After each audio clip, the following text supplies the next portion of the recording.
is Kathy. I'm a volunteer for Cats in Need, nonprofit, no-kill, all-volunteer group.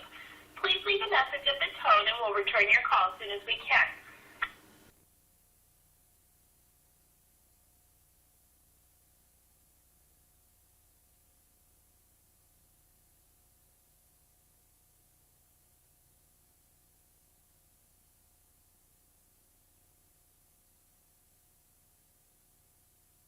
My two cats on your waiting list for adoption. I have a male cat who's 6 years old and a female cat who is 5 years old. And I have a young daughter who is allergic to cats. So we need to put them up for adoption. So if you could give me a call back, I would appreciate it. Thank you. Bye-bye.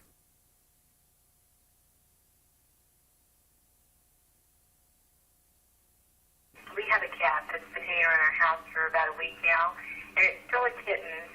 And we already have 3 little orphan cats that we have, and I just don't know if we can have another one.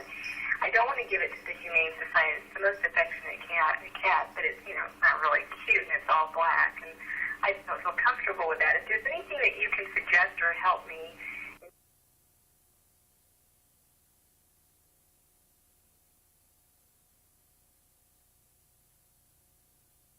German Shepherd puppy that needs a lot of attention. We try to give it to her, but we can't. So if you could find a good home for her, if you could take her in, I'd appreciate it. I'd definitely appreciate it.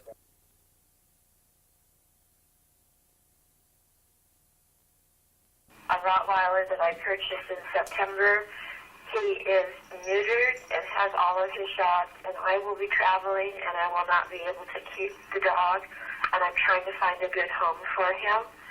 So would you please give me a call back at...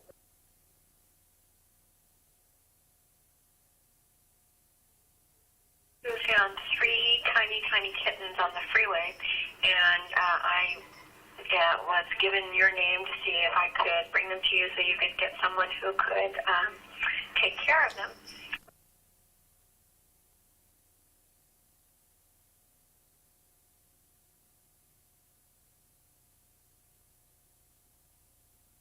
Calling to see if I could donate a dog. She's almost a year old.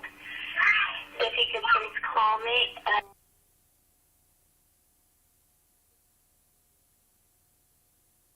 About setting up a puppy for adoption. My phone number is...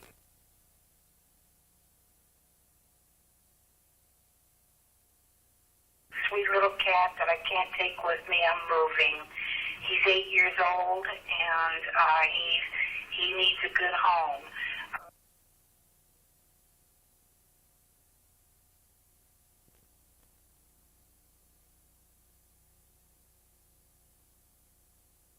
We need a Siamese cat we need to put up for adoption. Feral cats and having them neutered. My number is get rid of them as soon as possible. Up, giving her to the pound if I don't hear back from you. So they're both females and they've both been fixed. I have to move suddenly, and I need to try and find something as soon as possible. I have kittens. I have 7 of them. My nephew, kitty cats. I am at to keep the dog, and I'm trying. Found a litter of kittens. Their mother had got killed by a car. There's 3 of them left. My husband and I are forced to move, and we have some cats that we need to have placed. At a breed of blue calico Persian. There's not one to get to. So she had a new baby, and it's just scared to death. And it's Cat that my son has brought home, and we've had it around for a little while, but now she's pregnant. I have 2 other cats, and they're quite upset.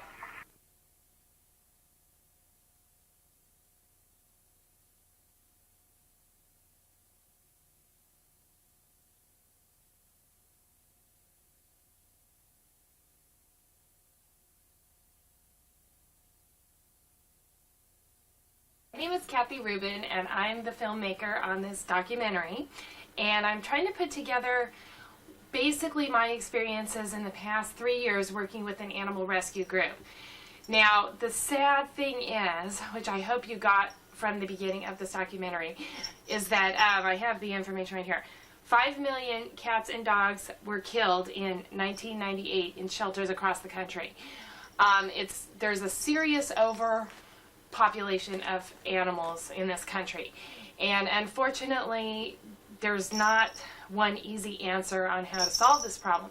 So basically what I'm doing is, as you know, there's no such thing as a true documentary. That's why I'm filming this particular segment with the camera in the mirror, so you can see me, you can see the camera, you can see exactly what's going on here. I'm not trying to hide anything. Of course, I'm trying to persuade you to my point of view, which all documentary filmmakers do. My particular point of view, you will soon learn in the next part of this documentary, is that something needs to be seriously done about the overpopulation of pets in this country. Now, I've been volunteering for this group, Cats in Need, for the past 3 years, and there goes the phone, of course.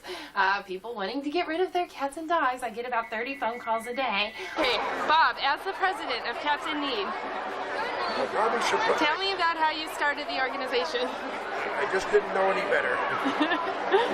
No, I've just always liked cats. My wife and I have always liked cats. We just had a lot of cats, and we got up to about 160 cats in our home. And you have to do something when you have 160 cats, so then we started learning how to adopt them, and that's what we've been doing for about 10 years. And what do you think the main reason that there's an overpopulation of cats? There's a surplus. It's just simple. Supply and demand. There are more cats than there are homes and people that want them. Cat has been here at this cattery since 1988. Been here 11 years. It's very old, doesn't have any teeth left. Very sweet. Look at that baby. Oh, you are sweet.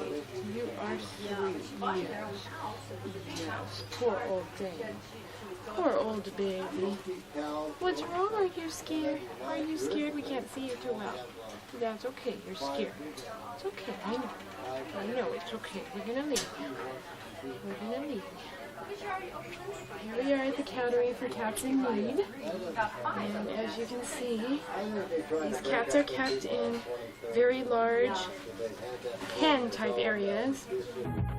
A group of animal lovers is working to match pets with new homes. OCN's Bridget Kelly reports from our Anaheim Bureau. Research shows that pet owners live healthier, happier lives. That's the good news.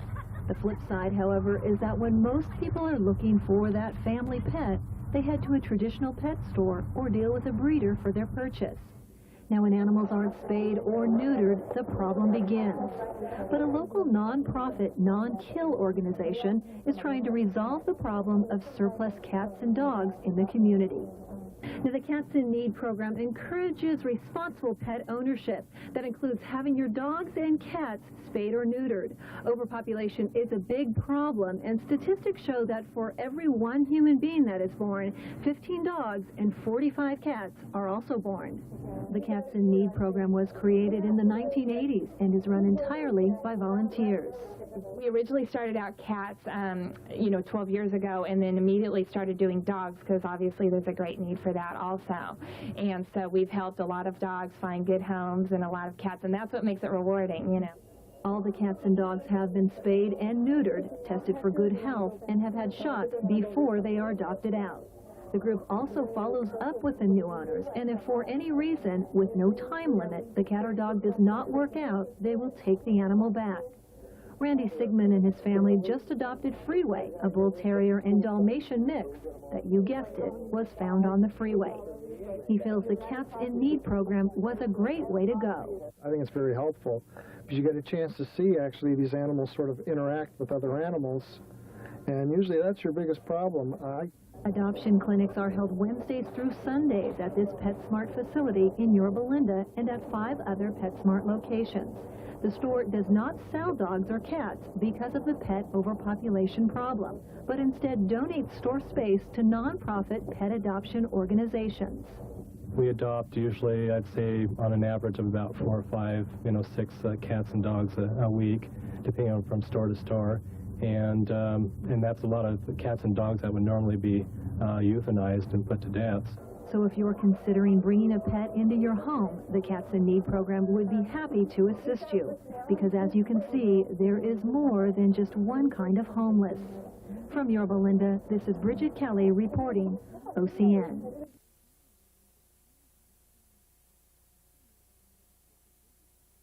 You might be asking yourself about this time, with 5 million animals being killed in every single year, how can I be a part of the solution and not a part of the problem? Well, I've got 5 different suggestions that I'm going to go over here that hopefully will help to solve this problem. The first solution that I have recommended is becoming a volunteer. If you kind of like animals and you like what you've been seeing, if you have 1 or more hour a month, that's basically all it takes. Just 1 hour a month, 1 hour a week. Either way, that could be a huge, huge help. If you're an adult, we need adult volunteers desperately. If you're a teenager, we can also use teenagers. So either way, we need help with cleaning cages, adoption shows, all that kind of thing. I've got these posters up all over the place. If you love animals, please call your local PetSmart, your local Petco. Ask questions about volunteering, and hopefully there will be a nonprofit group there that you can help volunteer with. And so that's one suggestion that I have that can help to stop this problem.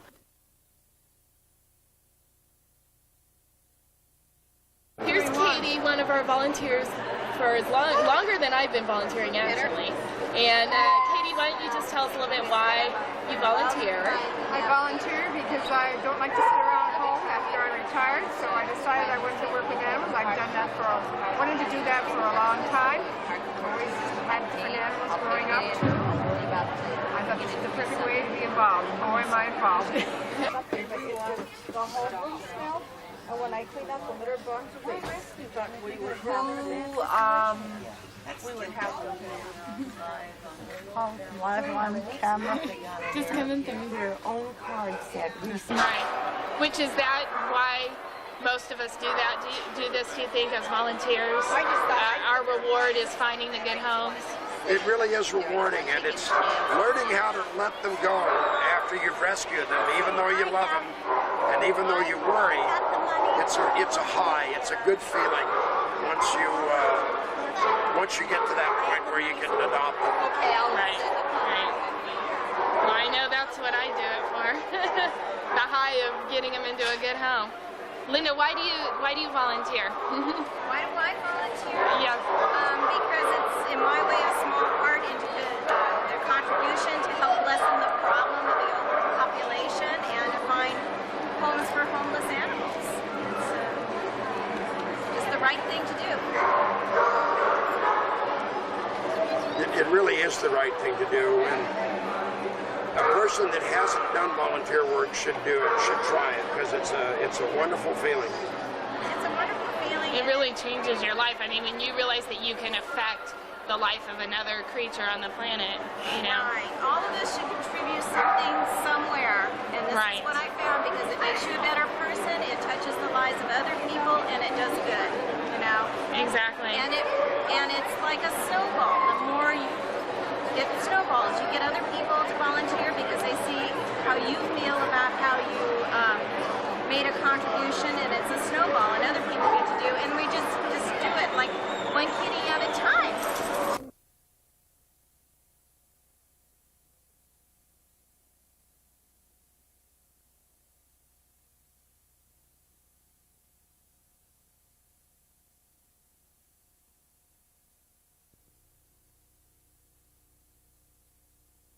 For being a part of the solution and not part of the problem is to spay and neuter your pets. Please, if you have any pets at all, I beg of you, please go and have those animals spayed and neutered. If you can't afford it, call your local adoption group. Like I said, call the PetSmart, the Petco, call down at the shelter, find out where the low-cost spay and neuter clinic is in your area.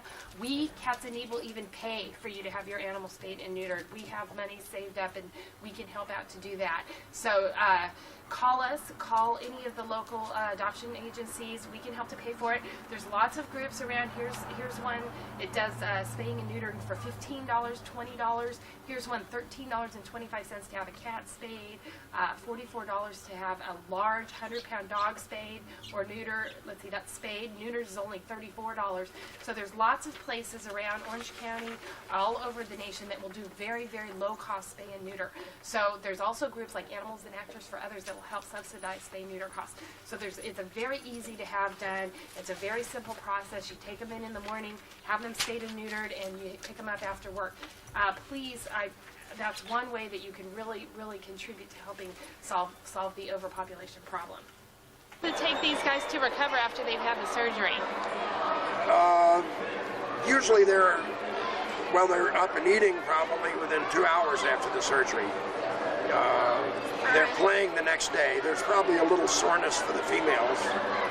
But it's a major surgery. It's a hysterectomy, so it's a major surgery, so there's going to be a little soreness.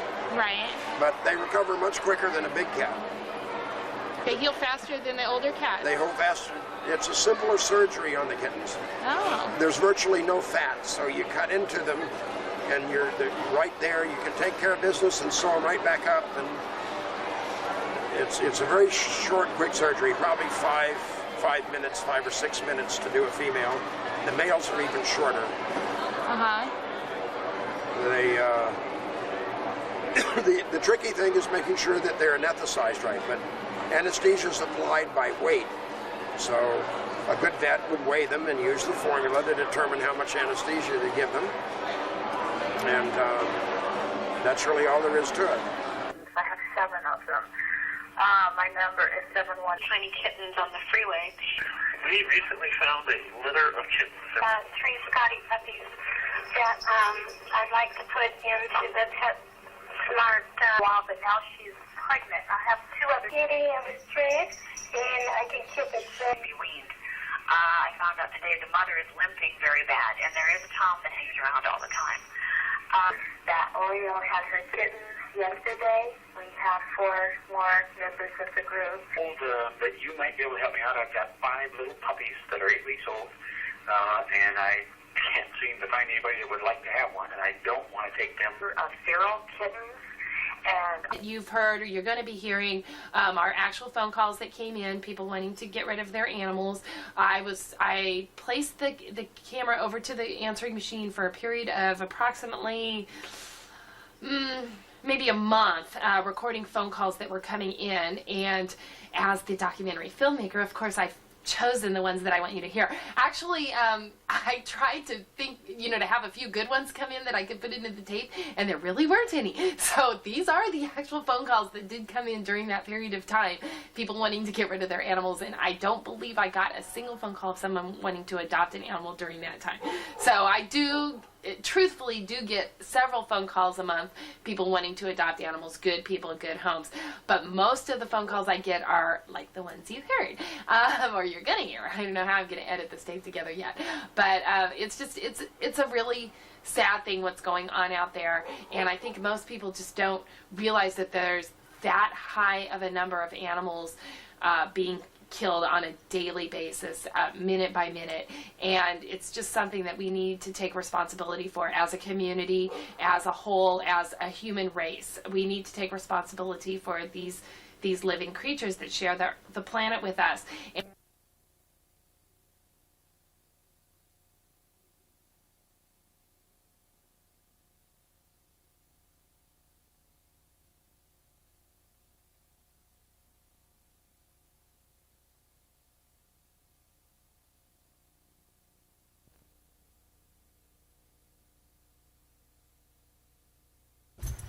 Okay, the third suggestion that I have to help to be a part of the solution is to make a commitment. When you commit to adopting an animal, like I mentioned before, please do the research. Make sure that you're ready to have this kind of an animal for 15, 20 years. Make sure that you're able to commit to taking care of that animal for that period of time.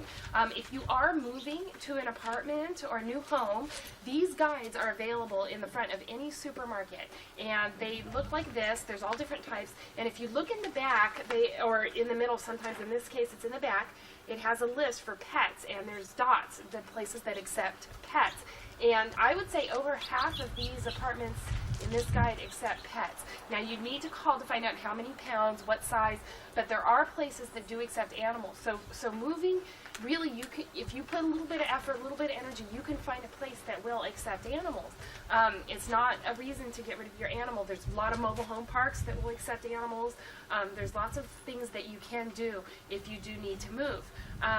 Next thing is allergy. I'm actually allergic to these dogs right here. And if you're allergic, there's lots of things that you can do. I have lots of literature on keeping pets in homes, coping with allergies. There's lots of different things that you can do. See an allergist. There's shots that you can get. There's medication you can take. I don't do that myself. I just make sure that I have the special kind of bedding and special kind of vacuum cleaner, and there are ways to get around your allergies, and so try to find a solution before you get rid of the animal. If you'd like some literature on that, you can call, again, any one of your local PetSmarts, ask for the adoption agency, and find out if they have some literature. I'd be more than happy to give anyone literature on how to work out trying to keep your animals. The other thing is, if you're having a new baby, I also have literature on that. There's very simple things that you can do if you're having a new baby and you have a cat or you have a dog. There's lots of ways to work that, incorporate that, so you can have the baby as well as the pets in your life. Let's see. And again, any other types of problems that you might be having, maybe the cat's not using the litter box, maybe the dog's chewing on your furniture. I mean, there's lots of things that people call me to get rid of their animals, and there's ways that you can work that out. We have lots of literature, lots of suggestions. We're more than happy to talk to anyone who wants to try to keep their animal. That's the number one choice. Please try to keep your animal, and we can help you out with that. So please call us, call your local PetSmart, Petco, shelters, find out if they have some literature, they can help you out, and try to work out a situation so you can live up to your commitment of when you've adopted an animal like this.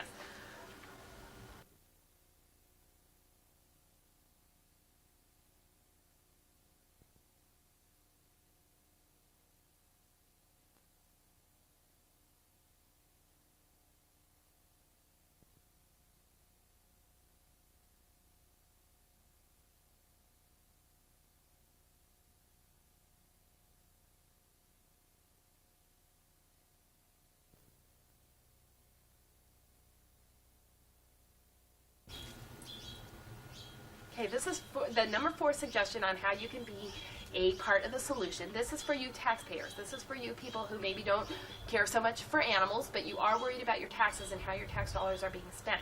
Well, one thing that you can do is talk to your congressman, talk to your local congressman, and find out if there's any issues that are going to come up on the ballot for spaying, neutering, for any type of thing like that that might be able to stop the problem and to stop having to euthanize that many animals per year. And so my 4th suggestion is to talk to your congressman, and also if you're a voter, to please vote for any policies that are going to help to change the high number of animals that are euthanized each year, because it's a very, very costly, expensive thing to euthanize this many animals. And so that's one way that you can help out, and we would really appreciate that. I think we're spending huge amounts of money to get rid of the surplus by euthanizing them. And it's cheaper to fix cats than it is to kill them. You can fix them for $25 or less, and it probably costs $30 to $50 to kill them by the time you dispose of the carcass and everything. And plus barley, it's a horrible thing to do. Right.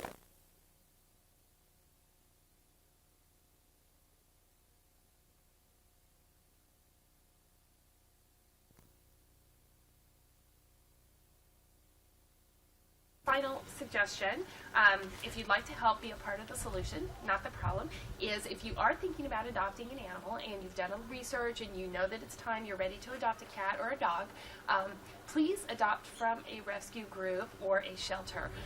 Do not support for-profit groups. At this time, we have such a surplus of animals.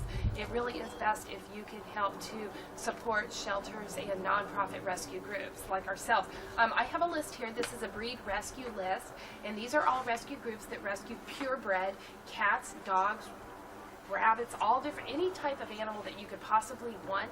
There is a breed rescue group for that animal, and they do rescue puppies, kittens. You want a purebred puppy, purebred kitten, you can get them from a rescue group, and not only will you be paying a lot less money, but you will also be saving the life of a particular animal.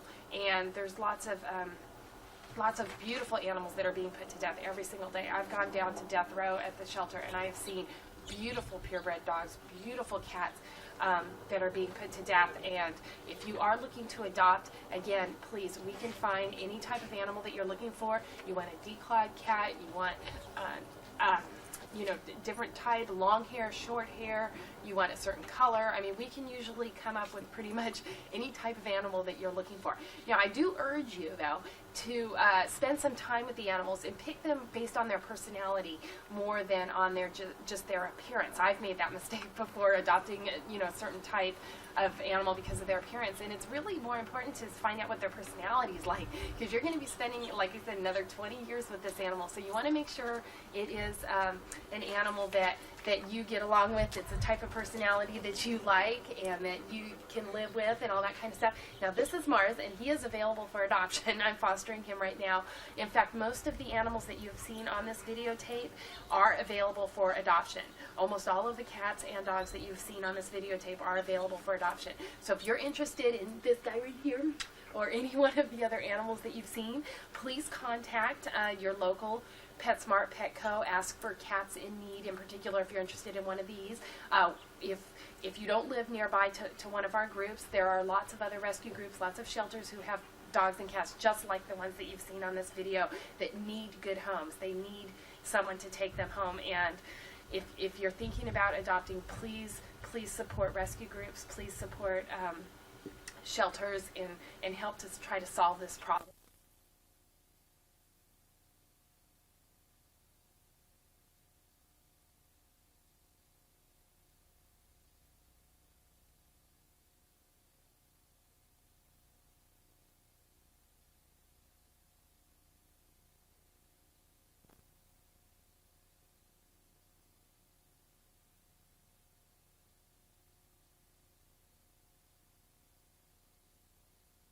Of course, you do get lots of love in return. I mean, having a pet, there's nothing like it. I mean, I could not live in a home with no animals. As you can see, I've got them all over the place.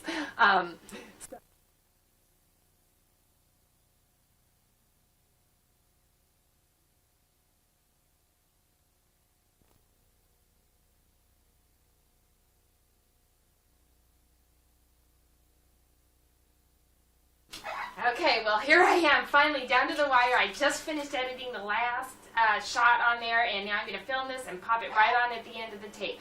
So I hope you guys enjoyed it. I hope you learned something new. Just to reiterate the 5 suggestions that I have to being a part of the solution. Number 1, volunteer. You got some time, you like animals, volunteer. There's lots of groups that need the help as well as shelters. Thank you. Second thing, spay neuter your pet. If you've got a pet right now that's not spayed and neutered, go do it. I'm serious. Do it today. Third thing, commit. If you've adopted an animal, for some reason you think you're not going to be able to keep the animal, please try to come up with some type of a solution. Please try to keep the animal. Fourth thing, taxpayers, support spay-neuter laws, support any type of law that's going to help to stop the euthanasia of 5 million animals in the United States. And the fifth suggestion that I have is to adopt from a nonprofit group. Please, if you're thinking about adopting, support nonprofit groups, support rescue groups, as well as shelters. Really appreciate that. And that's it. Please don't take my word for anything. If you want to check out the facts, go ahead, go look up, find out what in your community the numbers are. Find out how many animals are being killed in your community and see if there's something that you can do to be a part of the solution. Anyway, I really believe that if we all pull together and we all work hard, we can do it. I think we can stop this problem. And I believe in us, and I believe in the community, and I think that we can do it. So that's it. Thank you.